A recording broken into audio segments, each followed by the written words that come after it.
partie est déjà de bourde, bah ça promet pour la suite, hein. Salut, moi c'est Lobélia, je suis cosplayeuse débutante et aujourd'hui on reprend le costume de Feren. Dans une précédente Work in Progress, je vous avais montré comment j'avais fait sa perruque et cette semaine on s'occupe de la robe. Cette réalisation va se diviser en plusieurs parties. La partie 1 qui va reprendre le patronage et la doublure que je vais faire aujourd'hui. La partie 2 qui reprendra le tissu extérieur et l'assemblage. Et enfin une troisième partie avec le doré et les boutons.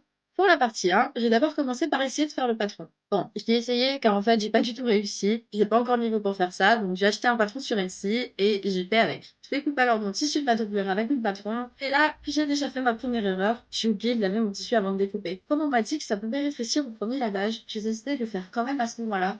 Mais ça a fait que la forme a bougé, il s'est effiloché et donc ça a été très compliqué pour coudre. Et en plus, j'ai perdu des pièces. Heureusement que j'avais prévu de la marge à l'achat de mon tissu où j'ai pu redécouper les pièces que j'avais perdues. Heureusement, je m'en suis quand même sortie. J'ai ensuite tout épinglé et essayé sur mon mannequin pour vérifier. Comme j'étais debout, je suis passée à la couture. Et c'est là que j'ai fait ma deuxième erreur. J'ai cousu à l'envers. En plus, sur les épaules, c'est la partie la plus chiante. Bon, ça devait arriver, hein, donc je découds et je recouds. Je vais ensuite faire la même chose que pour le haut, pour la jupe, sans me tromper cette fois. Mais je la sens pas encore ensemble, on verra ça plus tard. Et voilà, c'est fini pour la partie 1. La prochaine fois, on va voir comment j'ai fait les manches, les rayures et l'assemblage. N'hésitez pas à vous abonner pour voir ça et à dans 2 jours pour la partie 2.